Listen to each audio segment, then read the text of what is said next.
a vast world where countless labyrinths stretch endlessly, each waiting for adventurers to brave their depths and seek glory. Tales of legends circulate among the adventurers of this realm, passed down through the ages.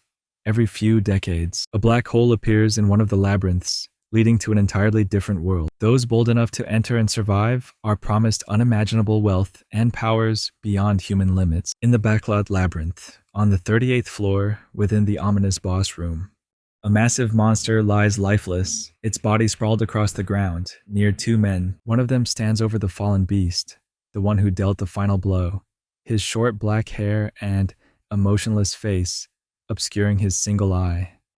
This man is Lecan, the renowned adventurer known as the One-Eyed Wolf. He carefully sheathes his sword, then places a hand over his chest, offering a silent tribute to the monster he just defeated.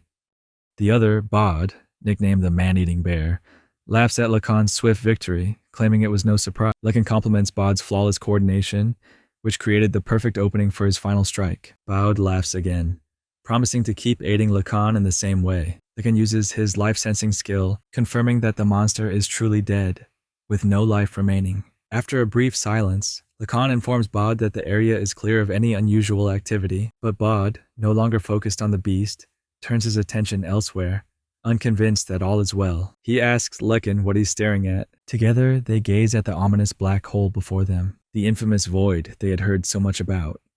Lecan admits that even with his abilities, he cannot see what lies beyond the black hole.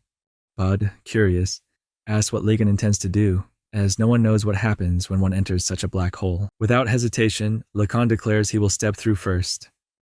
Bud chuckles and follows closely behind as they enter. Both men quickly realize there's no solid ground beneath them, and they are falling into the void. Their bodies are engulfed by the endless blackness, and soon the black hole vanishes from the labyrinth. Both adventurers lose consciousness. Moments later, Lecan awakens to find himself lying in a strange forest, his eyes slowly opening as he groans, wondering how long he had been unconscious, as he's usually alert at the slightest sound. Lecan calls out to check if Bod is still with him, but the only response is silence. The black hole has disappeared, and Lecan finds himself surrounded by unfamiliar trees and plants. The world beyond the black hole is vastly different. He uses his life-sensing ability once more, but the results are puzzling. The life signals are weak, and no humans are within range. Normally, animals appear as green dots, while humans show up as red, but no red dots are detected. This could mean Bod was sent to a different place, or perhaps a different world altogether. As Lecan extends his awareness further, a single green dot appears, drawing his attention. This is no ordinary creature, it's a magical being. With swift precision, Lecan draws his sword from his storage, an ability that remains functional even in this new world, his equipment unchanged. He grips the sword firmly, bracing himself as he waits for the creature to approach. He wonders if it senses him and views him as prey. Suddenly, a monstrous boar charges from the trees. Lecan lunges forward, slashing the creature's side, sending it crashing into a tree, dead in an instant. He raises his fist in silent respect for the creature's life. Realizing this was a beast he had never encountered before, Lecan believes he can still absorb its magic, and within moments, he successfully does so, leaving no trace behind.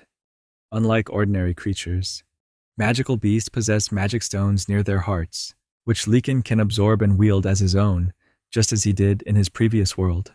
Lecan understands that he can still fight in this strange new world, though uncertain of what awaits him. He decides to test his abilities and begins searching for food and water. However, his plans are abruptly interrupted by the scream of a woman, leaving him startled and uncertain. His life-sensing skill had detected no humans nearby, leading him to suspect the scream was caused by magic. Once more, Lecan uses his life-sensing skill and now detects two red dots, human life signs. Without hesitation, he rushes toward the source, eager to explore more about this new world. At the same time, the two boar-like creatures he had just slain charge toward a carriage where a knight is trying to protect it. Lecan sprints through the forest, leaping from tree to tree. He notices that the life signs he had sensed earlier have halted, with one monster knocked down during its pursuit, but the other still chases the humans. As he nears, Lecan sees that the carriage is pulled by horses, and assumes humans are inside.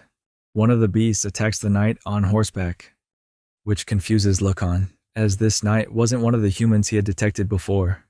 All living beings should have some magical energy, detectable by his skill, yet this knight had none. Lecan can still sense magical energy emanating from the carriage's occupants and the horses, but not from the knight. He wonders if there might be a technique in this world to conceal one's magical energy from his life sensing.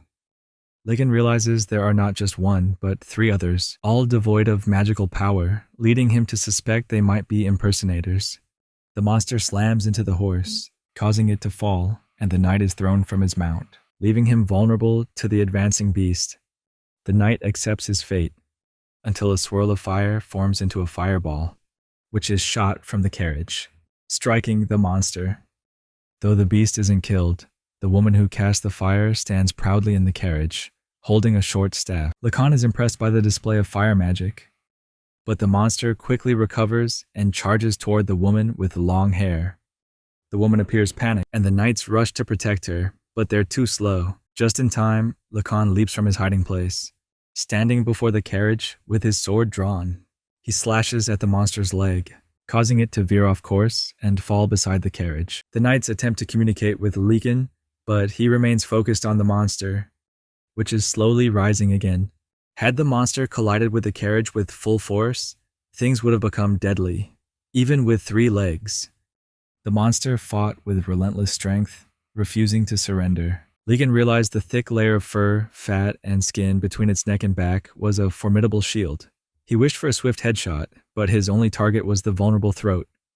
With swift motion, Lecan charged, his sword cutting through the monster's neck. The beast fell, defeated in mere seconds. Those watching stood in awe of his speed and power.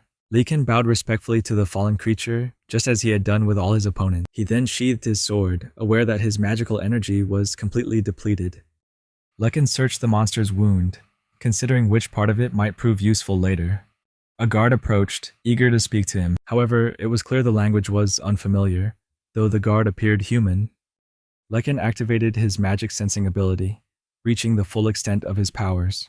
He detected a faint magical presence from the soldier in front of him. This confirmed that the man was human, though the people here seemed to possess little magic. Others, like the ones in the carriage, had far greater magical power. 2 women stepped from the carriage, one of them bowing to Lecan.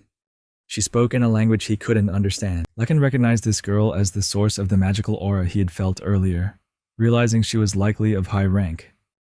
In response, Lecan spoke in the language he knew, explaining that he couldn't understand her, and she probably wouldn't understand him either. After a brief silence, he set his sword down. He bowed to the little girl in return for the respect she had shown him. The gesture astonished her, for bowing was a royal court custom from Lecan's world. He wondered if it was understood here. The 2 women conversed in quiet tone, likely debating what to do with Lecan. After a short argument, the taller woman sighed. She reluctantly agreed with the younger girl's view. The little girl then walked up to Lecan, gently taking his hand and gesturing toward a distant building. She seemed to invite him to her home. Lecan nodded in agreement, partly out of friendliness and partly because he needed to make contact with the locals. As they walked, Lecan began storing his belongings in a normal way, avoiding revealing his special abilities. He hoped to appear as just another traveler in this new world. Looking back, Lecan saw the little girl using healing magic on the guards who had attempted to protect the carriage from the monster. He had initially thought the taller woman held higher status, but the little girl's magic abilities were clearly superior. The 2 women led Lecan into the carriage, and though he had reservations, he followed their lead. They soon arrived at the estate of the feudal lord Zydmore. Lecan sat calmly on the stone floor as a maid served him a drink. Meanwhile, 2 men spoke about him in a nearby building. The head of the Zydmore family, Zanjikail, observed Lecan from the window and asked Izak, one of the knights, for his opinion on the black-haired man. Izak quickly responded that Lecan possessed formidable military power, and that he was a man who knew how to repay a favor. Zanjikail was impressed by the knight's praise, but was not overly concerned about Lecan's presence, since he had saved his daughter. The head of the family entrusted Izak with protecting this special guest, leaving the knight to decide what to do next. Time passed, and a year had gone by. Birds flew across the sky as Lecan dashed through the forest, his sword at his waist. He sensed 2 magical monsters nearby, leaping from tree to tree towards them. The creatures immediately recognized him and began to growl, preparing for a fight. However, they were no match for Lecan, who cut through them in seconds. He then bowed his head in respect for their lives. Returning to the residence, Lecan entered the wooden door, greeted by Ezak. The knight praised Lecan for his swift hunting, and Lecan returned the gesture, though he knew Ezak was eager to spar with him again. That day, Lecan tossed his sword to Ezak, and they both stepped outside for a friendly duel. Both men gripped their swords, one relaxed, the other raised high. Ezak made the first move, and their swords clashed briefly, evenly matched in strength. Lecan had spent a year at the Zaidmore estate, and during that time, he had learned the local language, once difficult for him. Though initially viewed with suspicion, thanks to Lady Luvianoffel's respect and Sir Ezak's friendship, Lecan had fully integrated into the feudal family. Lecan and Ezak continued their sparring, until Lecan triumphed, his sword raised to the knight's neck, forcing Ezak to surrender. Ezak sighed, admitting he was still not ready to face Lecan. However, their conversation was interrupted when others began to gather, eager to test their strength against Lecan. The area in front of Lecan's cabin had become a makeshift training ground, but none of the men could land a hit on him. They were all defeated, until an elderly woman approached, requesting his attention. She informed him that Lady Luvianoffel had summoned him and asked for his presence after breakfast, preferably not in his sweaty state. Lecan paused, then bowed, changing into a luxurious set of clothes. Though he had been in this world for a year, the finer garments still felt foreign to him. Luvianoffel, the little girl, greeted him warmly. He returned the greeting, calling her Luvi, as she had requested. She had asked him to use this nickname, even though it went against the rules set by her servant, Greya. Luvianoffel had a request for Lecan, to protect her on a journey to a distant cliff. Lecan agreed, on the condition that Ezak accompany them. Luvianoffel claimed her father had approved, and was about to tell Ezak when she changed the subject, suggesting Lecan wear something less formal. Lecan chuckled, realizing he had already changed clothes several times that morning. He finally settled on a vest made from rare materials, offering protection against rock spiders, paired with pants of mixed rare resources, and a cloak crafted from the Bear King's skin to enhance his defenses. Around his collar, he added a precious gem to aid his self-healing. Lecan felt comfortable in his usual gear. Ezak urgently called out to him, instructing him to guard the lady's carriage immediately. Upon seeing Lecan, Ezak was about to comment on his appearance, but then hesitated, sighing as he walked toward the carriage. No matter how Lecan looked, he certainly didn't fit the image of a bodyguard for a noble family. Once they reached the mountains and forests, Lecan stayed close to the carriage, his main task being to protect the head and young lady of the family, especially on outings. This task was simple for him, as they usually ventured into the woods or outskirts, not the town. Yet the ease of the job soon began to wear on Lecan. The Zaidmore family had been remarkably accepting of a foreigner like him. But Lecan hadn't come to this world to live quietly. He sought the thrill of new discoveries. He came to face enemies more powerful than any he'd encountered, and to seek wealth and power. The labyrinths here reminded him of those from his old world, sparking his curiosity to explore them. His thoughts were abruptly interrupted when a magical beast appeared nearby, prompting Lecan to move toward Ezak, signaling that he would handle the creature before it approached further. Lecan rushed toward the beast, noticing it descending from a tree.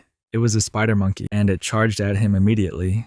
Lecan dodged its attack, but the beast seemed readying a breath attack. However, Lecan reacted swiftly, hearing the threatening sound, and rushed forward, slashing its throat before it could strike. The spider monkey staggered, and Lecan swiftly delivered the final blow, severing its head before it could recover, and its lifeless body fell to the ground. Lecan quickly retrieved the magic stone from the beast's carcass, knowing that this world valued them highly. Magic stones were used in grand rituals, spells, and as materials for magic potions and tools. Lecan turned and tossed the stone to Ezak, who smiled and nodded, and they continued their journey. At last, they arrived at their destination, and Luvi was instructed to leave the carriage. She happily obeyed, jumping out, and running off, momentarily worrying Ezak. But there was no cause for concern, as she simply wanted to admire the stunning view from the cliff. The young lady seemed in better spirits than usual, though for a moment, Lecan caught a hint of sadness in her eyes. Marinka was fixing her hair, finishing the look with a necklace, and complimented her beauty. The night had arrived, and the time for the celebration had come. Luvi's father took the stage, announcing that today marked Luvi's 14th birthday, the day she became an adult. The crowd cheered for the special occasion, raising their glasses in celebration, continuing the feast. The knight was present at the grand banquet set in the mansion's large hall, and Lecan stood nearby, eyeing the roasted chicken. A butler noticed and asked if Lecan wished to share the chicken, which he agreed to. The butler quickly served him a fresh plate of food, and Lecan thanked him before savoring the perfectly spiced dish. As he enjoyed the meal, Lecan drifted into thought, remembering that he once viewed Luvi as a mere child. But in this world, 14-year-olds were already considered adults, which meant marriage was possible. Isaac approached, starting what seemed like a casual conversation, even offering Lecan a drink. But suddenly, Isaac paused and asked to speak privately. They moved to a secluded corner for a more intimate chat. Isaac advised Lecan to stay away from the library for a while, leaving Lecan puzzled. Isaac explained that messengers from other noble families would soon arrive to congratulate Luvi. He warned that not all noble families were as understanding as hers. The presence of someone with an unclear background beside Luvi could lead to unnecessary complications. A noble's daughter had to maintain the family's bloodline connections, and others would seize any opportunity to present themselves as suitable marriage candidates. Isaac apologized for the request, and their conversation ended. The following day, Lecan began hunting more often, now that the pressure of guarding the mansion's occupants had eased. He had been hunting nearby, but decided to venture deeper into the mountains for a more formidable, magical beast. His wish was soon granted when he detected a powerful green signal on his magic sensor, its intensity surprising him. It was only the third day since he started hunting, and he felt lucky to encounter such a beast so soon. Lecan drew his sword, hiding behind a slope to wait for the creature to approach. After a few minutes, the green signal grew larger, and a massive creature appeared. It resembled a mix of a turtle and a hedgehog. The beast was devouring one of the pig monsters Lecan had faced earlier. This was the first time Lecan had seen such a magical beast. It stood about 10 feet tall and was 20 feet wide, with a massive body. The creature had 3 eyes and 6 short legs. Lecan carefully considered his next move, but he had no knowledge of the beast's weaknesses or how to attack. This could be a problem. He wondered if he should act before the creature noticed him. But if his strike proved ineffective, it could result in his instant demise. He realized that rushing in would be reckless, and so he decided it would be wiser to retreat. As Lecan turned to leave, he stepped on a branch, causing a slight noise. The monster immediately lifted its head, and the spikes on its back began to rise, signaling that it was preparing to attack. Lecan leapt into the air using wind magic, dodging the incoming spikes. However, his wind magic wasn't meant for flying, and he soon realized he couldn't keep his distance for long, even with all his magic. Just then, the spikes stopped momentarily, leaving Lecan confused until he realized that the creature was preparing a breath attack. He narrowly avoided it, but the dodge caused him to crash to the ground. The air turned cold from the attack, and Lecan knew that if it hit him now, he would be in serious trouble. He quickly decided to flee into the woods, knowing the beast was slow. Lecan dashed into the woods, hoping to lose the creature. After running 100 feet, he ducked behind a tree to catch his breath, but the creature curled into a ball and plowed through the trees, gaining on him. Lecan knew he needed a plan to escape. When he noticed a cliff in the distance, Lecan took flight, soaring beside the cliff. The monstrous creature kept pursuing him relentlessly. When he reached the top, he hid behind a tree, waiting in silence. The monster scanned the area, baffled by the absence of its prey, before finally retreating. Lecan marveled at the creature's terrifying strength. He retrieved several magic stones to restore his energy, then remembered a potion from the Zydmore family that he hadn't tried yet. Hesitant, he drank it. The taste nearly made him gag, so vile that he almost spat it out. Though he drank a small amount, the potion failed to heal him, and he decided to discard the rest.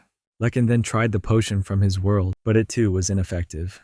Unable to replenish his magic, he realized he'd need to seek another source. If he encountered that monster again, survival seemed uncertain. On his way back to the Zydmore mansion, Lecan spotted a noble family's carriage, assuming a guest had arrived while he was hunting. However, it was the opulence of the carriage that truly caught his eye, far grander than anything he'd seen before. A few days passed, and one night, Lecan awoke suddenly, a sense of unease gripping him. He sensed a magical presence moving toward the main building, where Luvi and Marinka were staying. He grabbed his sword and armor, preparing for a confrontation. Realizing it was an intruder, he rushed to confront the threat. Determined to protect the mansion's inhabitants, he reached the main building, where a woman was scaling the outer wall with astonishing ease. Before leaping onto the roof, Lecan immediately recognized her as a highly skilled assassin. When he saw her heading toward Luvi's bedroom, he knew there was no time to use the stairs. Using his wind skill, he soared to the roof. The assassin, meanwhile, swung down using a rope, positioning herself outside Luvi's window. Luvi remained deep in sleep, unaware as the woman drew a dagger, attempting to pry open the window, but Lecan was faster, leaping down and severing the assassin's head before she could react. As the body fell to the ground, Lecan seized the rope. Peering inside to find Luvi still sleeping peacefully, he exhaled in relief, knowing she was safe. Soon, Luvi and Ezak's father arrived, their expressions grim as they looked at the assassin's lifeless form. Zanjikael, the family patriarch, felt ashamed for only having placed a night guard at his daughter's door, failing to secure other areas.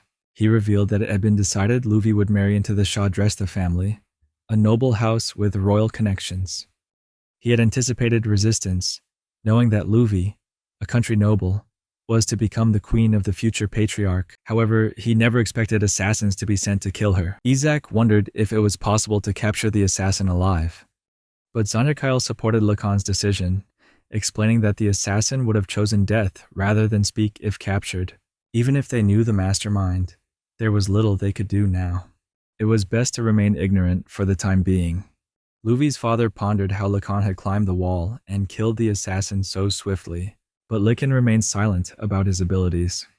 Zanjikael, not pressing the matter, instead thanked Lecan for his bravery, hoping he would continue to protect his daughter. Lecan bowed, agreeing to stay on guard. Another night passed, and yet another assassin appeared with the same deadly intent. The assassin leaped over the brick wall, aiming his crossbow, but before he could act, Lecan jumped up and decapitated him in an instant.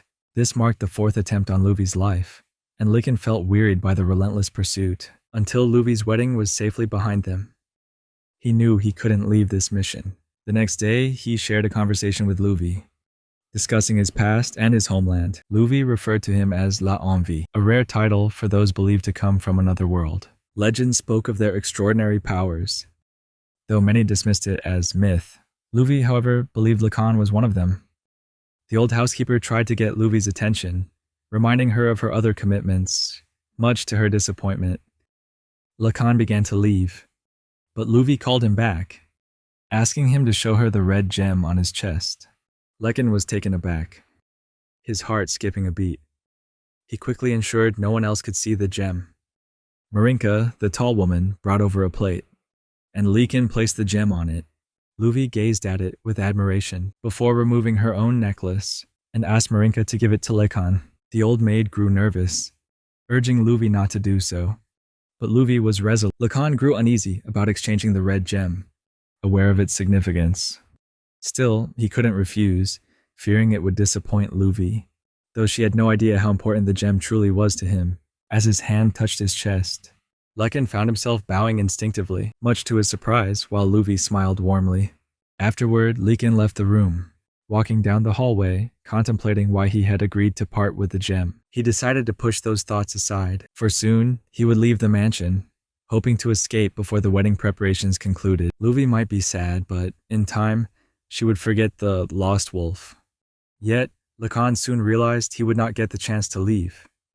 Luvi swiftly completed her preparations and increased the night watch before the wedding day arrived.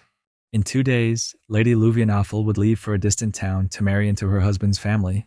Lecan sits under a tree, his gaze drifting over the sprawling vegetable fields before him, lost in thought. Morda, a man, approaches with a playful grin, teasing Lecan about his fascination with the fields.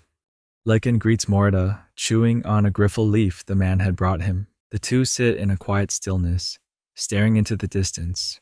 Morda breaks the silence, mentioning how the knights have been training less lately. He asks Lecan if something's happened. Lecan admits he's lost his drive. Morda observes that Lecan seems drained of energy. He agrees, noting that the entire mansion feels off, ever since Lovey left to get married. The once lively atmosphere had turned quiet and lonely. This causes Lecan to reflect. He recalls the loneliness he felt in his past life, before Luvi gave him a place to belong. Now, he hopes to repay her kindness before leaving the mansion, but he struggles to figure out how. Then, an idea strikes him. He remembers the magical beast he had encountered days ago, one he had struggled to fight. He knows the other knights won't be able to handle it. Lecan realizes that fighting the beast and protecting those Luvi cares for might be the way to show his gratitude. Without hesitation, he turns and heads back to prepare for battle, searching for a new weapon to take with him. However, none of the weapons he finds are suited for fighting such a large monster. For now, Lecan decides to face the monster once more. He needs to assess its abilities before deciding on his next move. He returns to the forest, where he had fought the creature before, only to find himself in the same situation as before. The monster charges at him. Lecan uses his wind magic to dodge, sending the monster crashing into a tree. The creature struggles to regain its footing, and after regaining its balance, it searches for Lecan, but Lecan is already above it, leaping down to strike the top of the monster's head. Yet his blow does no damage. The beast's toughness and flexibility are more impressive than Lecan anticipated. The monster spins around and readies a breath attack, but then suddenly fires sharp needles at him. Realizing the danger, Lecan retreats, using his wind skill to maintain his distance. The monster roars, angry and relentless. Lecan is exhausted, and as he drags himself back home, he collapses on his bed, sighing deeply, after tossing his cloak aside. He is still shaken by the monster's combination of breath and needle attacks, which nearly put him in a life-threatening situation had it not been for a high-grade magic potion. Yet, potions present another challenge for Lecan. He owns many intermediate potions, but he struggles to understand their ingredients and proper usage. Lecan realizes that to prepare for future battles, he needs to seek out a doctor or alchemist to learn how to create more effective potions. Though the battle wasn't a complete win, Lecan has gathered valuable knowledge about the monster's strength and weaknesses. The real issue is how to strike the beast effectively. The monster's neck, just below the spikes, is a potential weak spot, but it's tough and well armored. Lecan wonders if aiming for its eyes might work, though the chances of landing a successful strike are slim. Attacking near the throat is risky, even with the right weapon. Lecan contemplates asking Bod, who may be better suited for this kind of fight.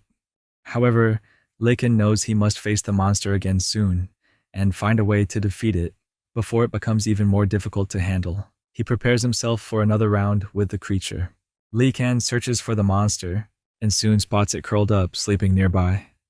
This gives him a rare opportunity. He looks at the necklace Luvi had given him, and feels a spark of hope that it may aid him. Quietly, Lecan draws closer, sword in hand, pondering where to strike. He decides to aim for the third eye, thinking that destroying it could give him the upper hand. Lecan leaps from his hiding spot, aiming for the eye, but the monster wakes, dodging his strike. Yet this time, Lecan succeeds in piercing its skin. This confuses him, as it's the same spot he attacked before. What has changed? He slashes again, just beside the monster's head. The beast roars and lunges at him, attempting to bite. Lecan leaps back, avoiding its attack. He suddenly realizes what has changed. He looks at the gem from Luvi, wondering if it has enhanced his power, though he tries to deny it. He can no longer ignore the truth. He can now cut through the creature's flesh and defeat it. The monster turns, as if ready to flee, but then shoots more sharp spikes at Lecan. It has used up its front spikes. Lecan decides to trick the monster into facing him, even though it can still unleash its breath attack. Thanks to his king bear leather cloak, he withstands the blast. The monster rolls up and charges again. Last time, Lecan would have struggled to dodge on soft ground, but here on rocky terrain. He jumps aside, causing the monster to lose balance and roll across the rough surface. This is the chance Lecan has been waiting for. He charges, slicing through the monster's jaw, and with that, the beast is finally slain. With a sigh of relief, Lecan bows respectfully to the fallen creature, knowing that nothing holds him back now. He is ready for his next adventure. Traveling through the land, Lecan stops by a bridge. As he sits by a fire, eating fried fish, a group of men approaches. They ask him if he is an adventurer. When Lecan confirms, they request his help with a creature called a Zog, which has been troubling their village. Lecan, unfamiliar with a Zog, surprises the villagers. He quickly spins a half-truth, claiming he is from the north and unfamiliar with their language. A Zog is a type of ghost, different from magical beasts. It's a spirit that manifests in forests or labyrinths. The Azog appears human-like, but lacks eyes and has horns. Lecan learns that the village has a missing child, and the child's family has gone searching for him. The child's mother was attacked, while the father, who had narrowly escaped, told him that the assailant was Azak. The reward offered was just a piece of silver. But Lecan believed it was worth the price, for he needed knowledge of the world and hands-on experience. He agreed to the villagers' request as long as they provided food and shelter for the night. The villagers accepted the terms and arranged for Lecan to stay in a dilapidated stable, vastly different from the Zaidmore mansion, but at least it offered shelter from the rain. Before parting ways, the Zaidmore family and Ezek wished Lecan good fortune on his journey and urged him to keep his La Envie identity hidden. They also gave him a parting gift, a generous sum of money to aid in his travels. As the new day dawned, a villager led Lecan into the forest, to the location of the attack, which, to his surprise, was not far from the village. The man in the hat was ready to leave, but Lecan stopped him, claiming he could sense a spirit nearby, within 300 feet, and warned that it would be dangerous to go alone. After a few minutes of walking, they arrived at the site and found a creature sitting beneath a tree. Lecan cautiously approached it, and it turned to face him, standing tall, revealing a terrifying form. Without warning, it charged at the black-haired adventurer, crashing through the trees in its path. Lecan recognized the creature's strength, but its intelligence was lacking, and its slow movements made it an easy target. In a single swift strike, Lecan decapitated the monster, ending the battle. Upon returning to the village, Lecan apologized for not being able to bring back a magic stone, but the villagers were even more shocked to hear that Lecan had defeated Azog. They handed him a silver coin as a reward. Lecan then inquired about nearby doctors, and one of the elderly villagers mentioned a healer in Volgar town. Without hesitation, Lecan left the inn and continued his journey toward the next town, stopping at a tavern to make connections while enjoying a kebab. Just as he was eating, an old man entered the crowded tavern and struck up a conversation with him, offering an escort job. The task was to guard a carriage bound for Volgar for 4 days, with a reward of 10 silver pieces. The mention of Volgar piqued Lecan's interest, and he agreed to take the job. After quickly paying for his meal, he left and followed the old man. His name was Ivan, and the shopkeeper was Cheney, who mentioned that another person would also be escorting the carriage. Just then, a girl emerged from the carriage and introduced herself as Edda, a gold-ranked adventurer. But what struck Lecan was that Ida seemed to be around the same age as Luvi and didn't appear to be a real adventurer at all. Lecan asked Edda about adventurer ranks and organizations, and Ivan began to explain, stating that adventurers were ranked based on their abilities, which helped them secure appropriate work. He mentioned that Lecan could register in Volgar. They began preparing to depart, and Cheney instructed Edda to get off the carriage and walk, which confused her, as she thought she would see better from inside. Lecan understood that Edda was simply making the carriage heavier. He thought Edda was a rookie with no real skills, despite her impressive magical power.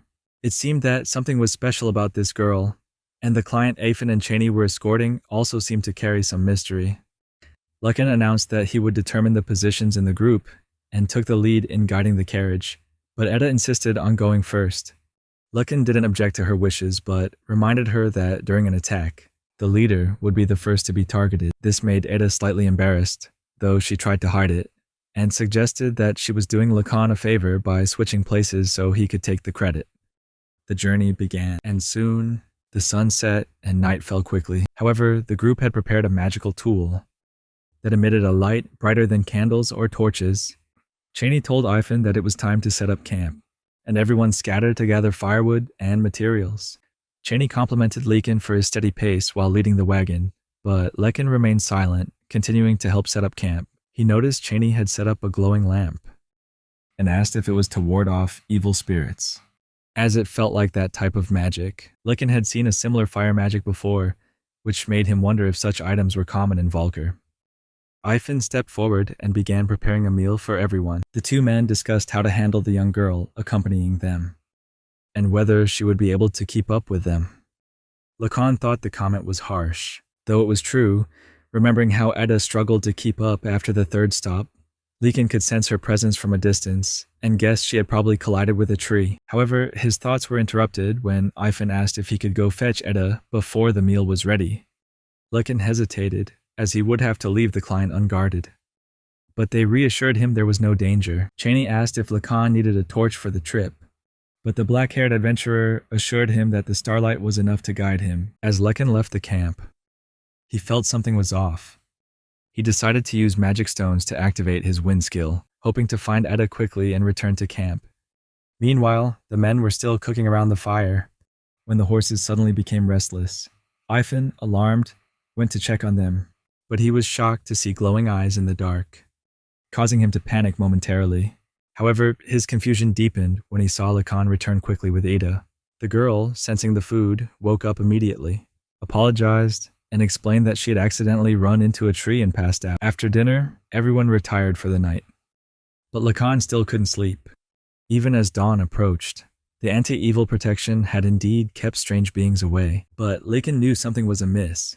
He sensed a large number of magical beasts gathering around the edges of the protection, at least 200 in number. When dawn broke, Lecan went to wake Edda, not to eat, but to leave immediately. This left her in a state of confusion. Yet, upon hearing that 200 magical beasts were approaching, Edda quickly changed her mind and believed it. Cheney was disappointed. His attempt to scare off the beasts had only drawn them closer. He thought they should move while the anti-evil protection was still in place. But Lecan disagreed. He feared moving would attract a large horde of monsters to the town, potentially bringing destruction. Lecan proposed keeping the barrier up for safety, but facing the threat once they left the grasslands. Ada wondered about their food supply, but Lecan assured her they could rely on dry rations during their travels, and so they set off, each one ready for what lay ahead.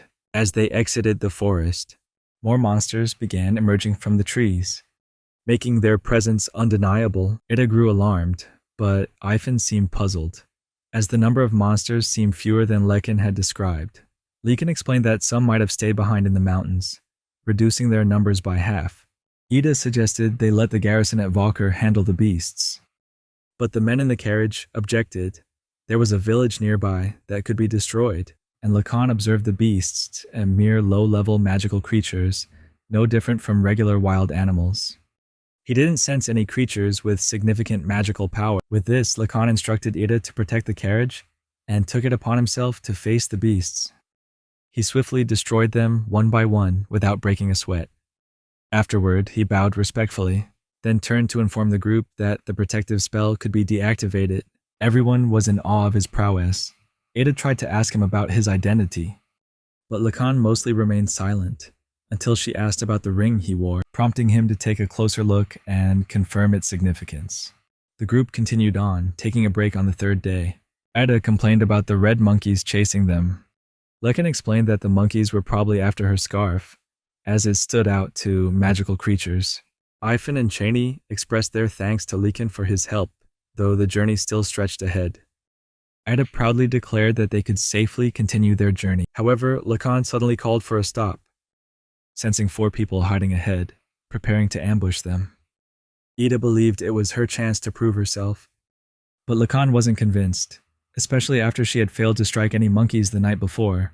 When she explained that she couldn't shoot in the dark, it only confused him further. He asked if she could use magic, but Ida, confused, dismissed it as a joke. They continued their journey, getting closer to where the ambushers lay in wait. Lecan told Ivan to keep the carriage still until he gave the signal and warned Edda not to shoot yet. Then he moved forward, quickly locating the 4 hidden individuals. Lecan was impressed by their skill in remaining undetected, knowing exactly when the carriage would pass by. He rushed towards one of them, using the man as a shield just as an arrow shot toward him. Lecan then struck the archer, leaping into the air using his wind magic, and killed the remaining archer with swift precision. Only 1 man was left, and he carried a gun, a magical tool Lecan knew needed immediate attention. Lecan used his wind magic to deflect the bullet, dodging it. But an explosion still occurred, drawing the attention of the rest of the group, who rushed over. The confusion quickly faded when they asked if he was all right. Lecan reassured them, explaining that the explosion was caused by a magical tool. The group debated what to do with the bandits, but Ivan suggested they press on. Ida jumped from the carriage when she saw that the bandits wore the same adventurer badge as her, angered by the revelation. However, the two men explained that the badge likely wasn't theirs. They decided to continue their journey, aiming for Valker Town as the sun dipped below the horizon. Ivan veered off the road, confusing Cheney until the old man explained they were stopping to wash by the river. The group enjoyed a break at the riverbank, but Ivan grew concerned when Cheney hadn't arrived yet. Cheney explained he couldn't leave the wooden box he was holding. Ivan paused, then cast a spell to put Lecan and Eda to sleep. He then drew a gun and aimed it at Cheney. Cheney felt betrayed, unable to understand why Ivan, his companion for years, was turning on him. But Ivan revealed his true identity, Maracus, a cold-blooded killer who should have been executed long ago, but had been saved by someone named Zekars. Maracus admitted his mistake and prepared to shoot Cheney, but Cheney stayed calm. Knowing Lecan had anticipated this, as Maracus turned to use his weapon, Lecan severed his arm, and Maracus wondered why his spell hadn't worked. Lecan did not reveal the truth, instead striking the old man down. Frustrated by the many errors he had made, including revealing his identity. Eventually, the group reached Valker Town, and Lecan took some much-needed rest. When he woke, he changed his clothes and went downstairs to have breakfast, inadvertently offending Ida by not sitting next to her. At noon, Cheney arrived at the inn for a meeting with Lecan and Eda. Ida received 2 silver coins as a reward, which confused her as she had expected 5. Cheney asked to see her adventurer badge, and when she showed it to him, he flipped it over. Noticing the name Edadel engraved on it, he remarked that the name sounded masculine and asked how old she was. Since the silver promotion had occurred 18 years ago, Ida began to panic as her secret was revealed, and tried to flee, but Lecan quickly grabbed her and made her sit down. Cheney warned Eda that impersonating another adventurer was a serious crime, and that it would prevent her from registering under her real name, even if the badge was her father's. Cheney chose to overlook this once, out of respect for her father, but cautioned her not to do it again. Ida understood and left. After she departed, Cheney handed Lecan her reward, a gold nugget. Lecan was puzzled, feeling it was too much, but Cheney insisted, claiming Lecan had earned it due to his incredible skill. Cheney expressed his eagerness to form a strong bond with Lecan moving forward. Lecan agreed to accept the reward, but swiftly shifted the conversation. He asked if Cheney could introduce him to a skilled doctor, as he wanted to learn the art of crafting medicine. Cheney already had someone in mind. However, this person was known to be extremely difficult to deal with. She was also notoriously hard to meet in person. Cheney asked Lecan to wait a few days while he worked on arranging the meeting. After several days, the meeting was set. Lecan was handed a map that led to a hidden alley, seldom known to many. Upon arriving, Lecan immediately sensed a powerful magical presence. It felt as if he were standing before the master of an immense labyrinth, perhaps even more so. He ventured in and soon spotted a small wooden building. He pushed open the creaky gate. Following the shadow of a fence, he arrived at the entrance. He was told to enter. Inside, Lecan was met by a monkey. For a moment, he was taken aback, until a voice instructed him to move into another room. There, an old woman sat in a wooden chair. She introduced herself as Sheila and the monkey as Jericho. Lecan was shocked by her presence. His eyes saw an elderly woman, yet his magical senses revealed the form of a young girl. His thoughts were interrupted as Sheila thanked him for protecting Cheney. It seemed she had a connection to that event. Sheila swiftly changed the subject to the reason Lecan had come, learning the ways of a doctor. She asked why he wanted to study medicine, and Lecan explained that, as an adventurer, it made sense for him to understand how to craft medicine. However, he also discovered that he seemed to have a natural talent for creating magical remedies. The old woman asked him to demonstrate his skill. Lecan chuckled, mentioning the potions he had crafted, and jokingly asked Sheila where she could buy them. Sheila, however, was genuinely impressed by the quality of his potions. She noticed the unique ingredients in them, some of which she had never seen before. Lecan began to wonder if he had revealed too much about his craft. Without warning, Sheila told him she wanted him to take a test. The test would determine if he had the talent and endurance to be her apprentice. The first step, she said, was to go to the Adventurers Guild and pick up a mission from the ministry. Without hesitation, Lecan followed her instructions, entering the building and approaching a woman. The woman introduced herself as Arya, mentioning that she had heard of Lecan from Cheney and asked if he wished to register. She then pulled out a large box, and as she did, asked him a few general questions about himself. After a quick round of questions, Lecan was officially registered as a bronze rank adventurer in the Vulgar Adventurers Guild. His adventurer badge would be ready the next day. He inquired about the ministry quest, and Arya explained that he could apply directly at the reception desk. Arya went on to explain that the ministry quest was a support system, offering tax-free rewards for those in need of money. However, if someone gained enough experience through it, they could easily rise in rank. Lecan understood and requested that the quest be prepared so he could take it when he picked up his badge the next day. The following day, Lecan's first quest was to clean up the broken stones in an old man's garden by sunset. This left him puzzled, as the task seemed impossible to finish in such a short time. The old man explained that the garden had gotten this way because the earthquake from years ago had caused much damage, affecting the small house and the surrounding fields. This was his 12th request to the ministry for a mission to be assigned, yet no one, possibly a mage of great power, had been able to repair it. Lecan understood that this was the small miracle the elderly man had been waiting for. Nevertheless, Lecan was resolute in completing the mission. He rolled up his sleeves, ready to lift the heavy stones with both hands. For a single large copper coin, he was willing to do this grueling work, a task that many others had refused before. Lecan wondered what the criteria were for passing Sheila's test, but the old woman had said she would decide when it was enough. Lecan continued to struggle, shifting every stone in the garden, eventually removing his shirt to make the task easier. The old man watched in awe. He observed Lecan clearing the rocks. When the task was done, Lecan told the old man that the house and fields could now be rebuilt, thanks to the cleared stones. He extended his calloused hands, ready to receive the copper coin as his reward.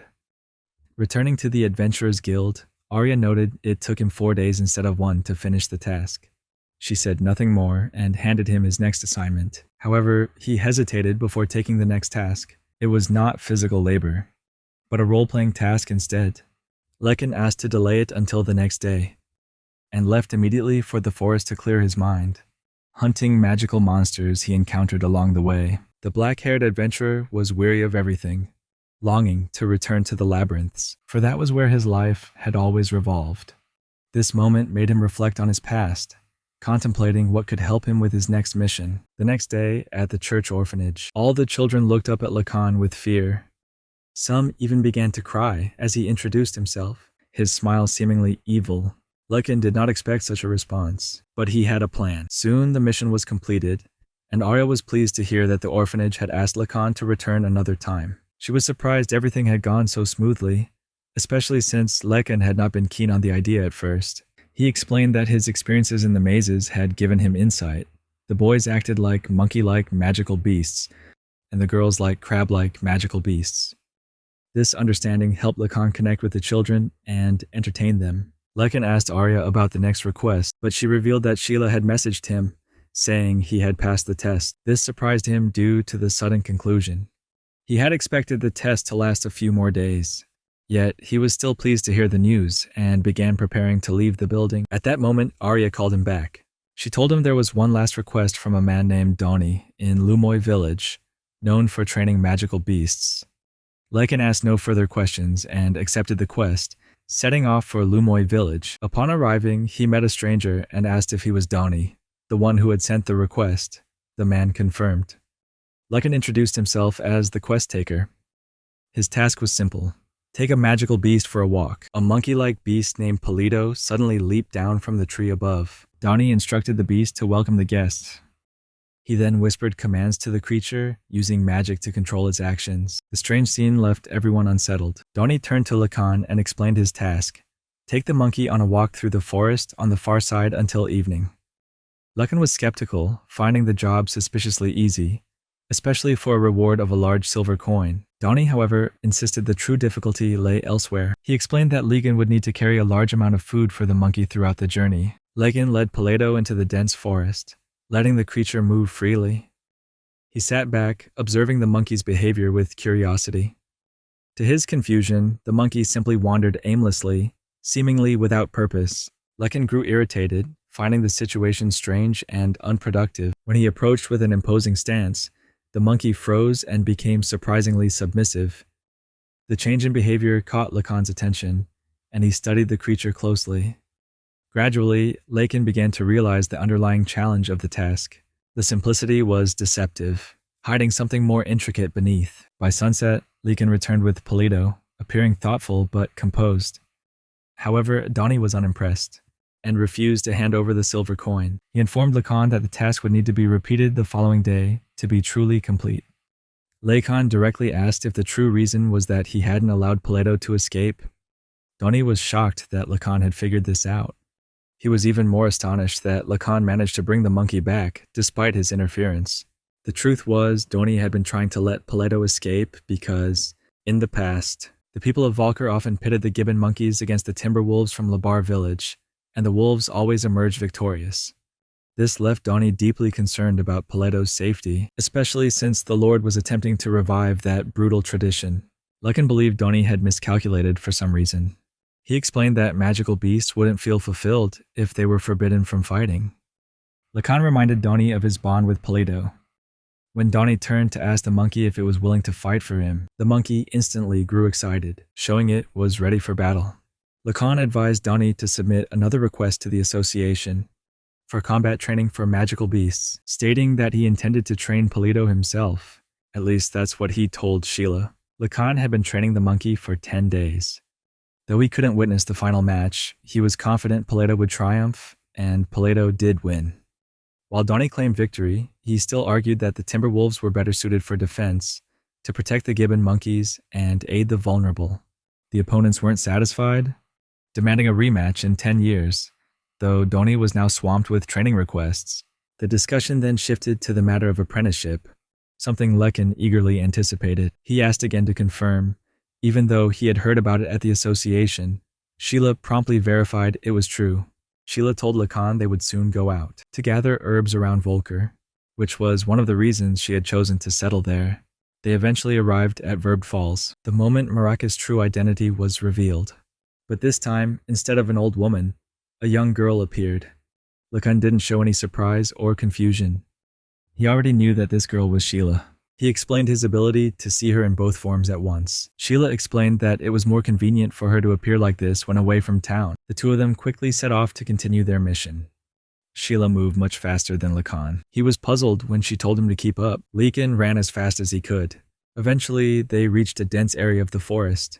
The trees here grew tightly, blocking much of the light. Sheila asked why he was struggling to move the rocks in the garden. She also wondered why he hadn't bought the stamina potion. Lecan was confused by her questions. Then another woman confirmed that Lecan was a La Onville. His face darkened as he glared at Sheila. Sheila explained that she knew because Cheney had been suspicious of him. Lecan realized that he must be more careful in hiding his true identity. If someone unwanted found out, it could lead to serious danger. Lecan wandered around the area, collecting herbs.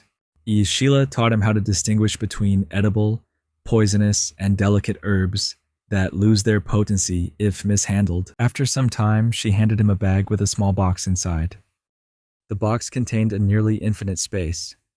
It allowed for items to be stored without any noticeable weight. Lecan reveals that he possesses a similar ability. He asks if this kind of power can be bestowed upon humans. Then, to Sheila's shock, he pulls a sword from his stomach. Sheila is stunned by the strange act. Lecan is unsure about the limits of his storage space. However, it is clear that his capacity exceeds anything Sheila has witnessed in her world. Sheila cautions Lecan to be careful. She warns that others might try to exploit this extraordinary ability. As they gather more herbs, night falls, and the night appears, signaling that it's time for dinner. Sheila casts a small light spell in the air. She does so without uttering any chant. Lecan is impressed, as he has never performed such a feat. Sheila tells him that with enough magical power, such feats are possible. She explains that practice is the key to mastering it. Sheila asks Lecan how he had acquired magic in his previous world. Lecan explains that it was a rare power he gained by defeating magical monsters. His most notable victories were against creatures in vast labyrinths. In this new world, it seems that magic potential must be innate from birth. This is necessary in order to start training and using magic. The amount of magical power one possesses depends on their inherent abilities and talents. All of this information makes Lecan realize that magic can be learned through practice. It's not just about drawing energy from magic stones. Sheila, eager to help, offers to teach him. The first lesson will be how to use the lantern spell. Lecan concentrated his energy into his hands, and in a flash of light, it appeared and vanished just as quickly. Yet that brief moment filled him with excitement, for the magic was real. Sheila, equally impressed, acknowledged that Lecan had succeeded on his first attempt. and advised him to practice this spell at varying distances and sizes. Her words seemed to be carried by the wind, as Lecan focused intensely, practicing and refining the magic with rapid, childlike enthusiasm. As dawn approached, Lecan had managed to gather 100 bags of each of the 22 herbs for Sheila, all thanks to his mastery of the lantern spell. However, he had relied on his physical perception, not magic, and chose to keep this secret for now. Sheila instructed him to store the bags of herbs, and then they moved on to their next destination. The location was farther than Lecan anticipated, as they had been running since morning.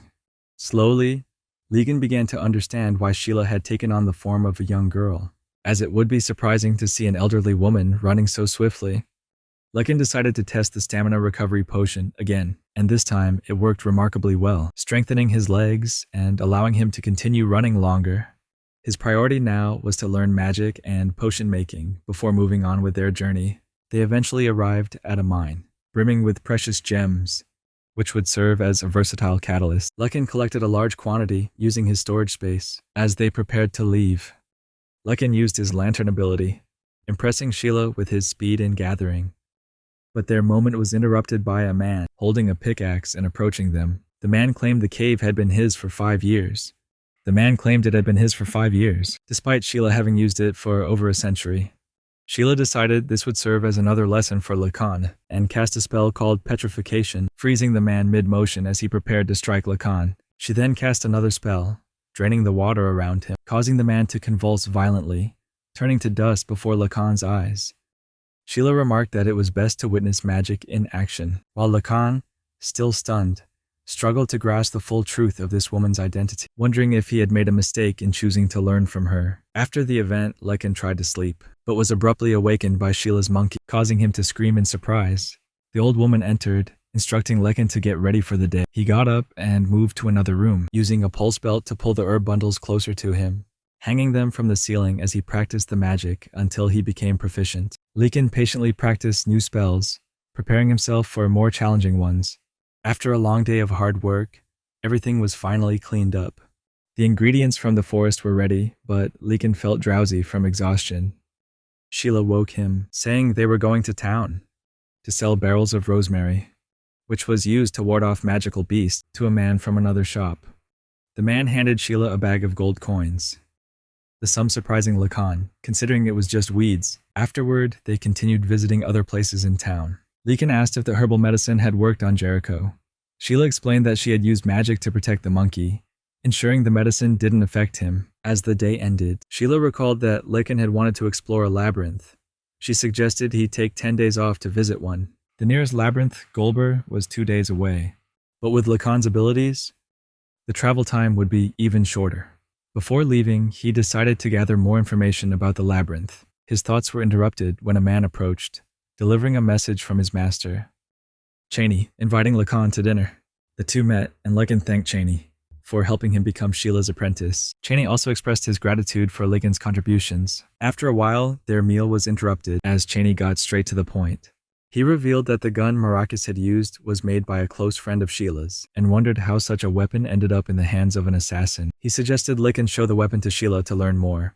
Lecan began to realize he was letting his guard down around Cheney, and he struggled internally about whether it was wise to do so. He decided to change the subject, asking about the Golber labyrinth. Cheney provided details on where to buy the map, and gave vague information about the labyrinth itself. After gathering everything he needed, Lecan set off toward the capital, heading to the Golber labyrinth.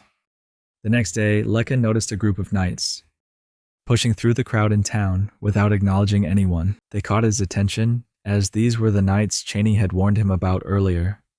Lecan, the black-haired adventurer, recalled Cheney's warning not to get involved with this group. They had once followed and blackmailed another adventurer, who had acquired a treasure from the labyrinth, a dagger of great value.